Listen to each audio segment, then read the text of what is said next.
I'm Yossi Yovel from the School of Zoology and the School of Neuroscience here in Tel Aviv University. And the animal model that I study is bats, and in a few seconds I think you will understand why. So I like to start with this image, and I usually address the question to the audience. In this case it will be a little bit difficult, but maybe you can imagine the answer. The question is, what do you think is the most dense or the most crowded city in the world? Actually, when I ask this question, often people mention cities in India. Now, the answer is perhaps a little bit surprising because when I think of dense cities, I actually think of this type of cities. Unfortunately, the movie is not running, but you can hear the sound. What you see and what you mostly hear is a colony of thousands of bats, all crowded together. Actually, a colony not far from Tel Aviv University, something like 2 kilometers away from here. And in Central America, you even have colonies with millions of bats. So bats are mammals just like us. They have social communication just like you've heard. And they often live in these very, very dense communities, which is one of the things we try to decipher. Why do they live in these communities? How can they live in such dense populations without any police, without any government? I call my research Neuro Ecology because we try to bring together ideas from neuroscience and ideas from ecology. So here's an example of a neuroecological question. A second ago, you've heard the bat colony and you've heard a lot of vocalizations. Those vocalizations that you heard are actually the bat's language. Okay, I can use the term language even though it's not very accurate in this talk. And one of the questions that we asked ourselves is whether there is information in these vocalizations. Are they saying something to each other? In order to address this question, we used a very huge database of vocalizations that we created, and then we used machine learning algorithms, just like the ones that are available in your cell phones for example, voice recognition, and we showed that indeed we can extract information from these vocalizations. So we can take a vocalization, and I don't know if you can hear it because it's quite faint, but we can take a vocalization and say, what is the context? Are the bats arguing about food? Are they talking about something else? We also showed that the bats learn their vocalization. So there's a big question in neuroscience, which animals are born with their vocal repertoire and which animals learn their vocalizations from adults, for example. And we showed in a series of experiments that bats have to be exposed to adult vocalizations in order to acquire their adult repertoire. So they depend on some sort of learning in order to develop their, again, language. Of course, one of the most interesting features of bats is their ability to use sound in order to perceive the environment. So what we call echolocation, right? So bats, I'm sure you all know this, but you know the basics. Bats emit sounds. Sounds return from from any object in the environment, and the bat's brain can then take this information and build an image of the world, or that's at least what we think the bat is doing. So let's see a few examples for what bats can do with sound.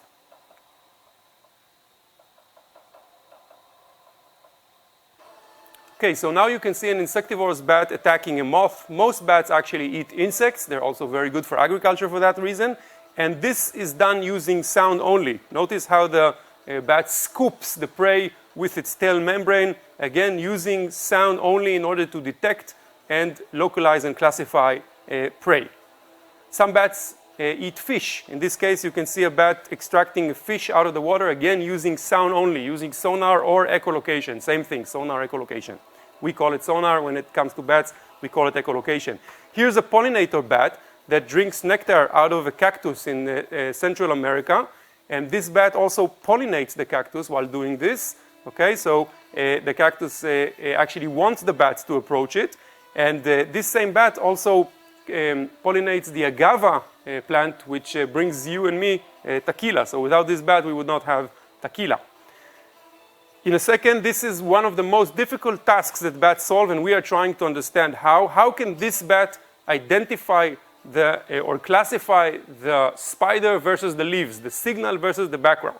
What you see now are thousands of bats flying together, something very typical for many bat species. I'll talk about this later.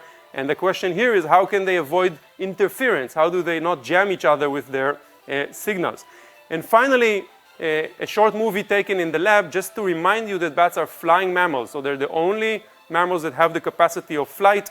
And you can see this bat attacking a small worm, a mealworm, or a larva actually, that we hung for it in the lab. Look how maneuverable this bat is. Notice how maneuverable its wings are, much more maneuverable than any bird that you can think of.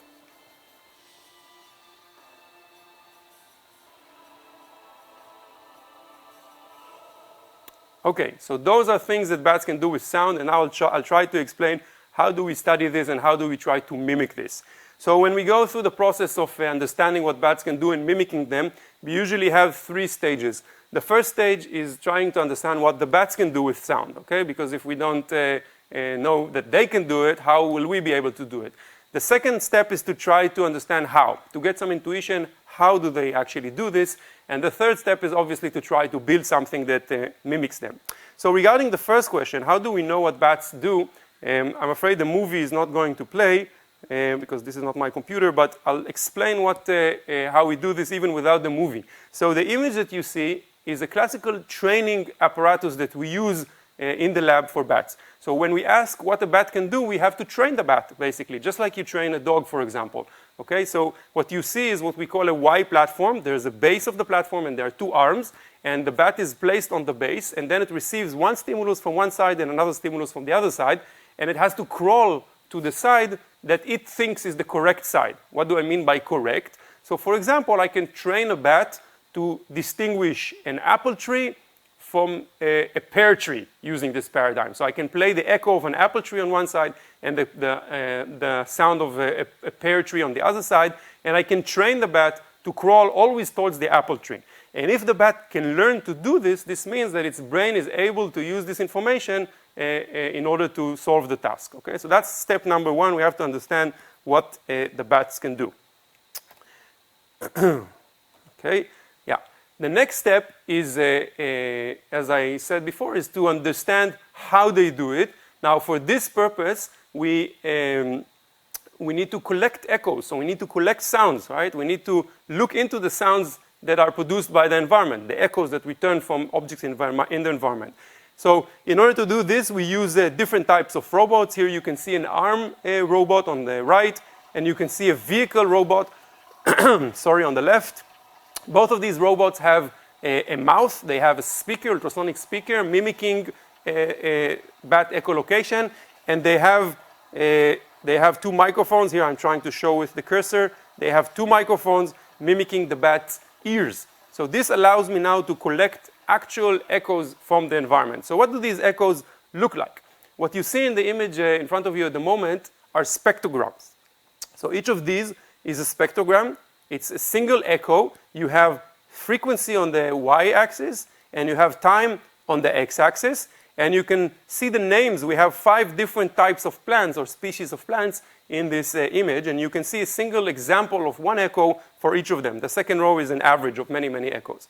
And immediately you see that there are differences. Okay, so now I want to play back the sound of an apple tree to you. And then I will play the sound of a cornfield. And I want you to try to see if you can tell the difference between the two. So here's an apple tree. Hopefully you could hear it. Maybe I'll try to make it a little bit louder. Let's see if I can. This was the apple tree, okay? And now I'll play the cornfield. Okay, so hopefully you could hear the two. If not, I can do an imitation. So an apple tree is something like something like that, continuous, while a cornfield is segmented. It sounds like choo, choo, choo, choo, something like that. And the reason for this, you can also see this immediately in the images of sound, okay? So here's the apple tree, and here on the right is the cornfield. And the reason for this is that the x-axis, I said the x-axis is time, but the x-axis is actually equivalent to distance, right? The further inside the tree we are, the later the echoes return, and therefore time is translated into distance. And you can see with the corn, look at the corn over here, clearly you can see this structure. And this structure is basically the rows of corn. So corn is usually planted in rows, and we can see the 4th, the 2nd, the 3rd, and even the 4th row of the corn, okay? So we get a lot of information about the structure of the morphology of the object using the echoes. Another point that I want you to notice is that we can see into the plant using sound. Okay, so because of the wavelength and the relationship between the wavelength and the object, sound travels into the plant, and we can actually gather information even from behind the first row of corn. So what can we do with this? I gave you some intuition of how we can take echoes, just like a bat, and maybe interpret them, maybe classify them, maybe extract some other types of information. And here's an example of an actual applicative project that we're working on using such sounds. So it has to do with precision agriculture, a very big task, especially in India, by the way. I'm in contact with many people in India about this task. And specifically here, we looked at a yield estimation, okay? So a farmer enters, for example, a pepper greenhouse in this case, and he wants to know, or she wants to know, how many peppers, how many kilos of peppers am I going to have at the end of the season? And at the moment, this is a task that is very difficult to solve. אתה יכול להביא לי מים? רציתי לקחת. Sorry.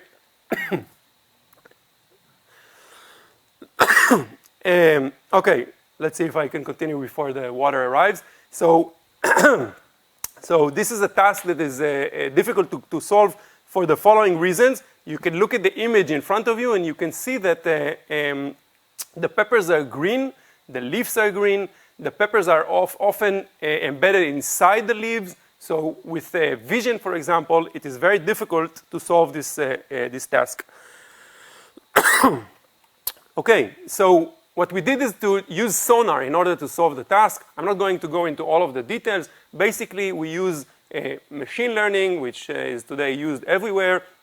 We train a classifier on known data. So we provide echoes where the amount of fruit is known, and we train a classifier, and you can see here on the right, you can see the predicted fruit weight. So we're looking at the peppers. You can see the predicted fruit weight on the x-axis and the actual fruit weight on the y-axis.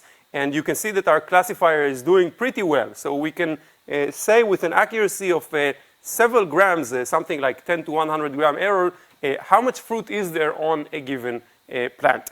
And this is, again, thanks to the fact that, that sonar provides us information about the morphology of the plant, and thanks to the fact that we can see into the plant.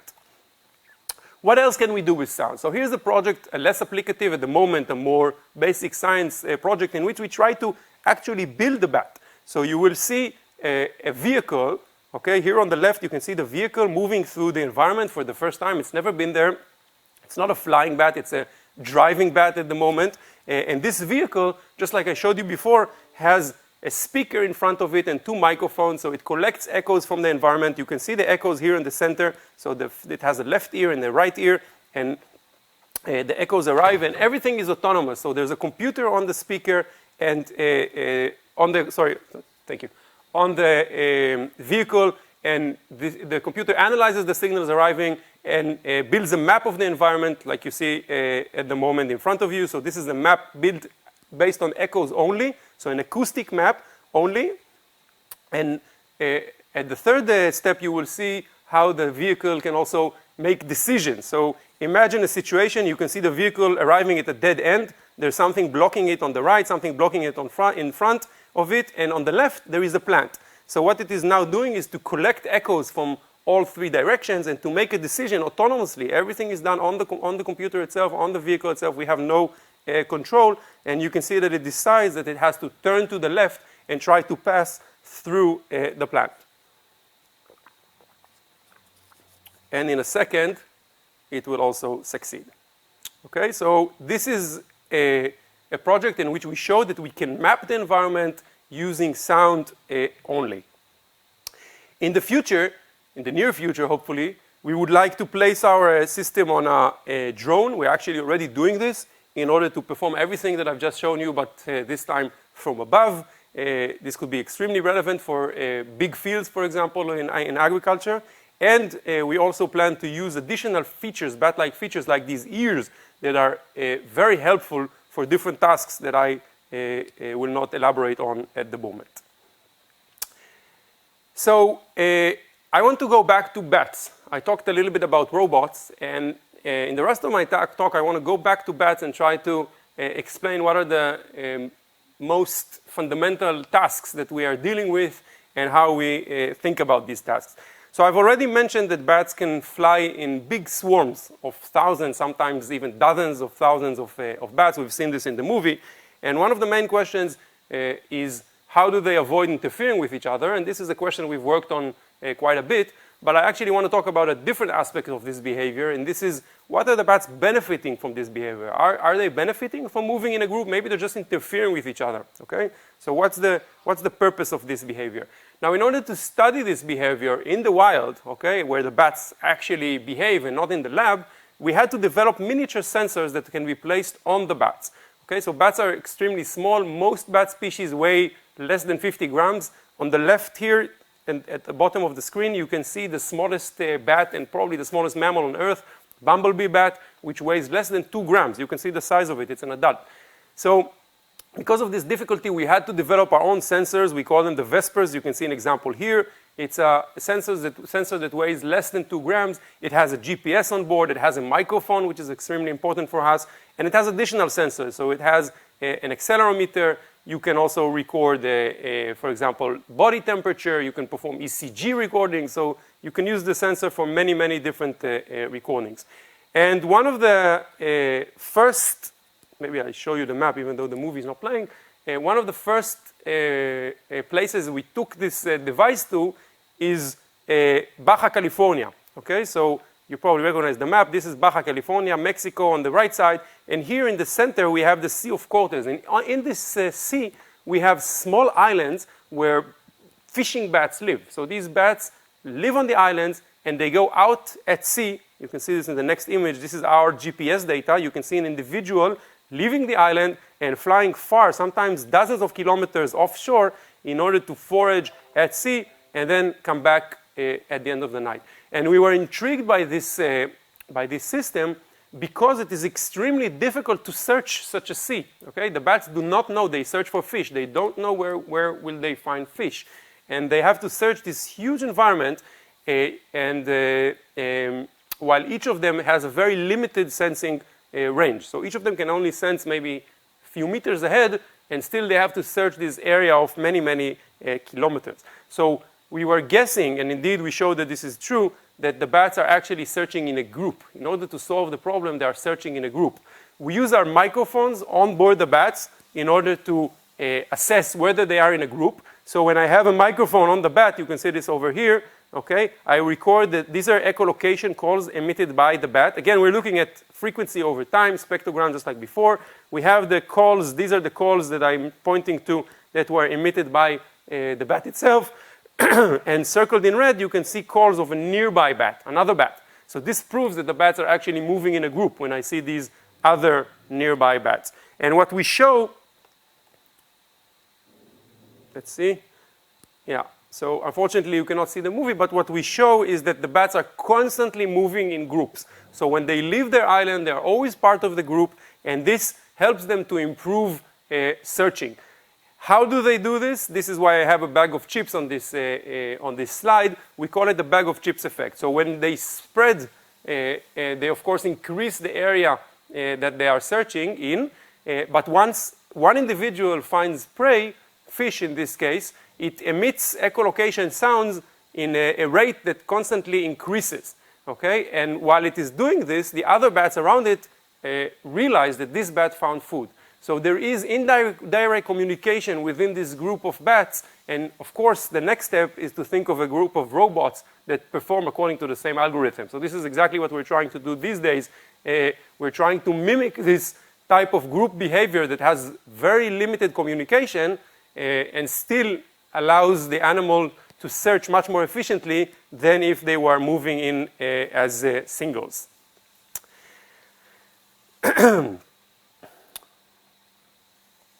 Okay, so the next challenge that we're facing, so I talked about working in a group.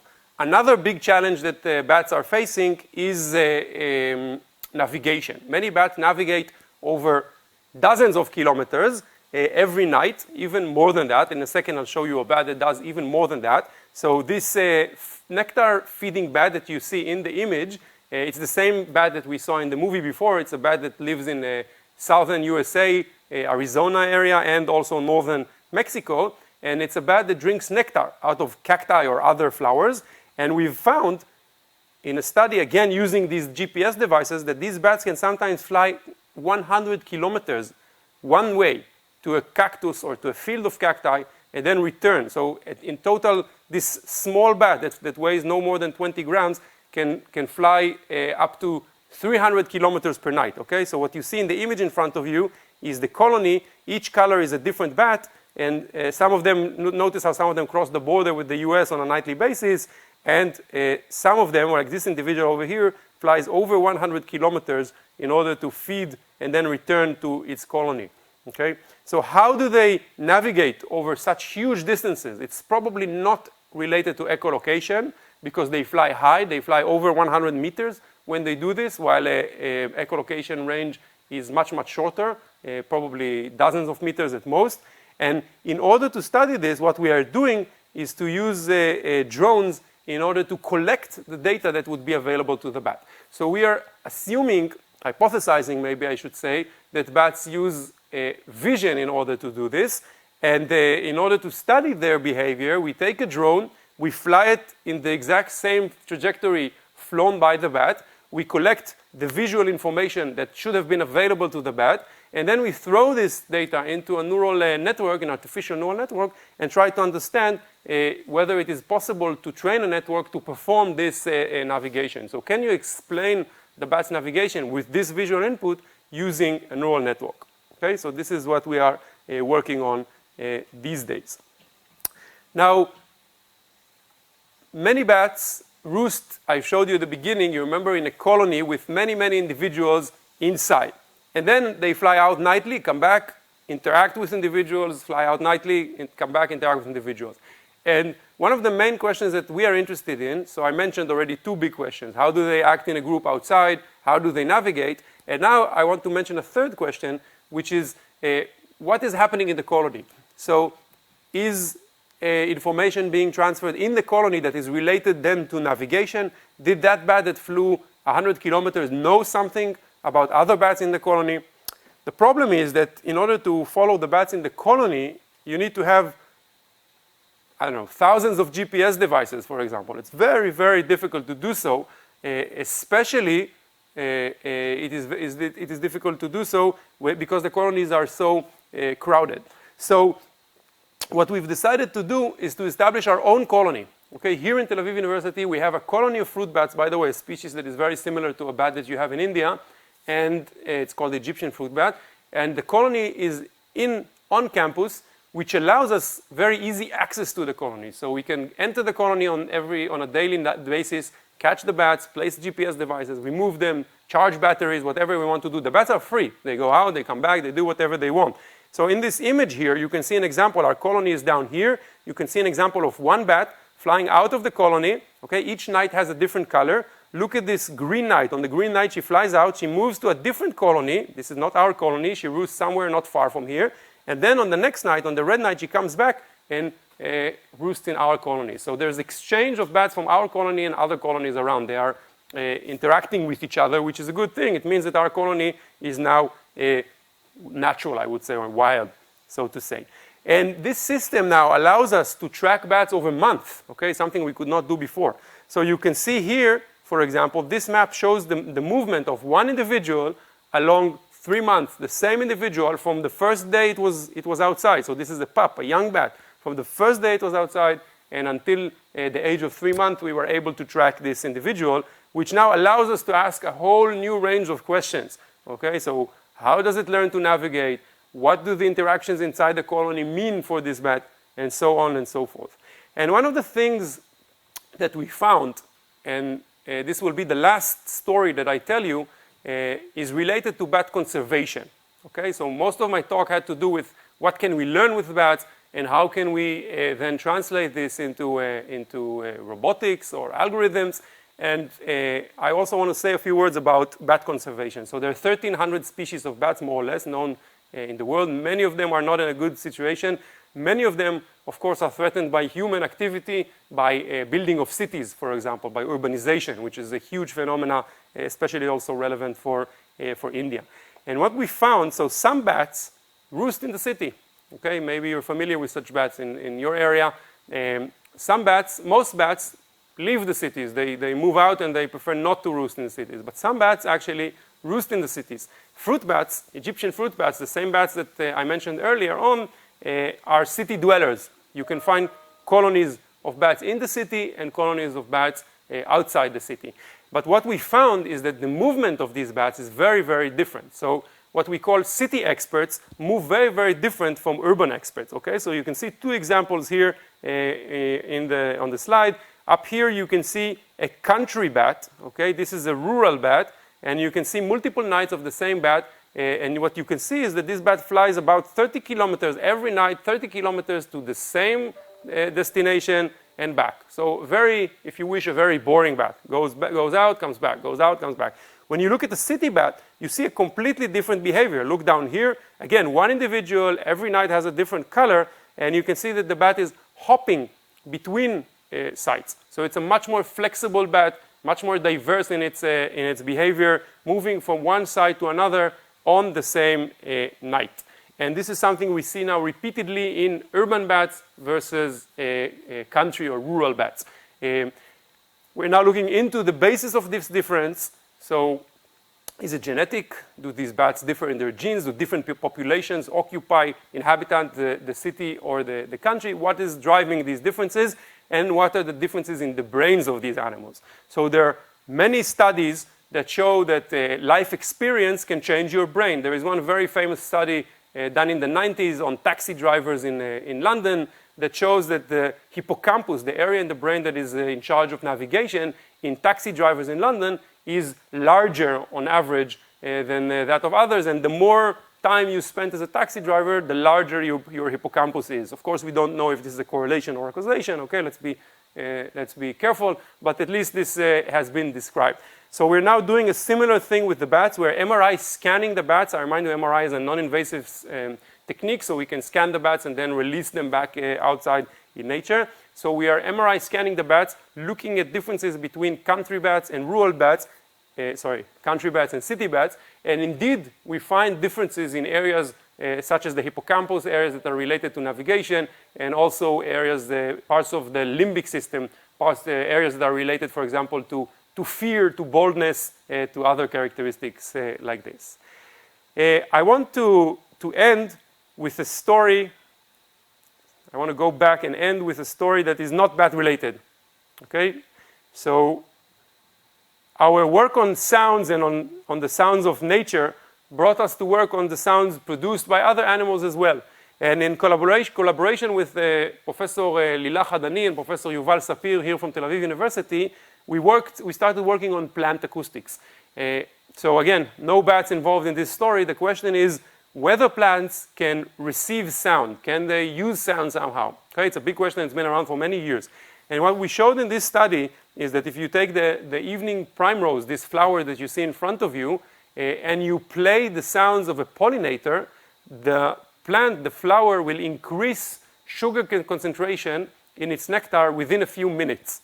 Okay, so what are pollinator sounds? So these plants are pollinated by moths, by bees, and when these insects fly over or near the flower, due to their wings, they emit sounds around 100 to 200 hertz. Okay, this buzz that you know, something like zzz, something like this.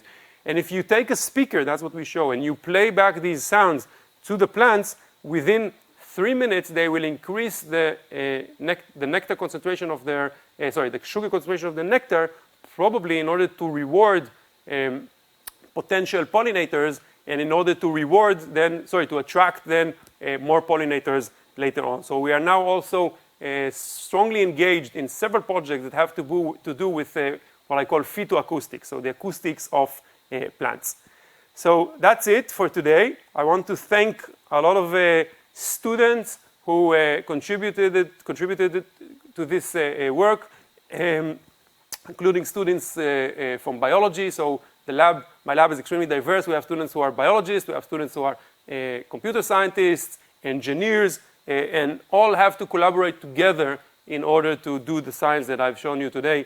Thank you very much. We have time for questions. What do we do now?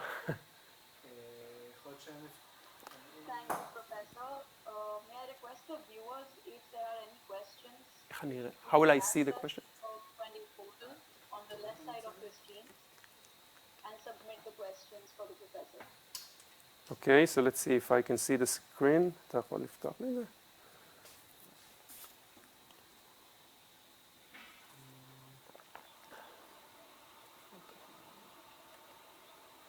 I don't think you will be able to see the questions Ah, on your screen. so you will read them to me? You will be able to access that on their screen. So you will read the questions? Yes. Okay. Once you speak on. Okay.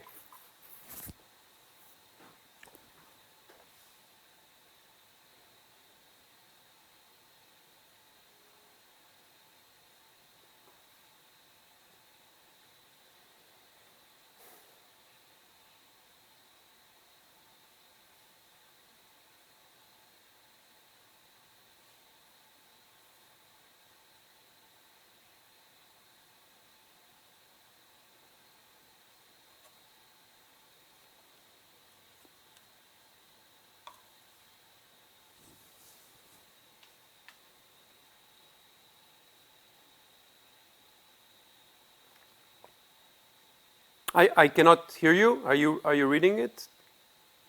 I can see your lips moving, but I cannot hear you. So we've got some questions. Okay. The first one is exactly what specifically interested you in looking at bats for your study? Okay, so I started as a physicist. I did my undergrad studies in physics and biology, and I was looking for a question, an animal that combines the two. And then I was exposed to the use of bats, or the use of sound by bats, echolocation, what I've talked about earlier.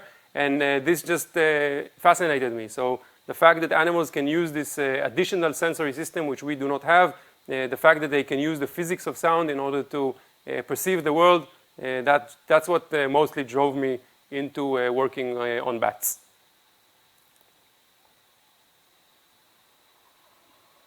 All right.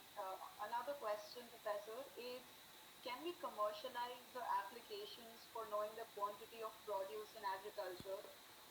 Is it open source AI or machine learning or proprietary tech? Can you point the viewers to the work? If there is any? Yeah, so definitely we can and want to commercialize it. We are currently negotiating some options with a company that is that expertises on tomato. So we're trying to do yield assessment of tomatoes in the field, and yeah, I didn't go into the details. I think the AI is very basic. So the question was whether it was open source. So the AI itself is open source. There's nothing special about the AI. What is special, what we know how to do, which most others don't, has to do with the acquisition and with the pre-processing. Okay, so there is currently no device. It's not like a camera, right, that you just buy and deploy.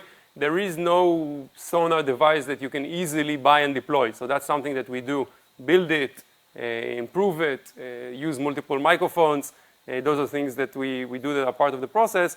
And there is the pre-processing that also has a lot of know-how. So what exactly, which features do you use in order to train your network and then later on test it, okay? So that's a major question, which will be hard for me to go into details, but that's always the difficult question, right? Even when you use images, the question is usually the features, the feature extraction, and not which classifier eventually you use.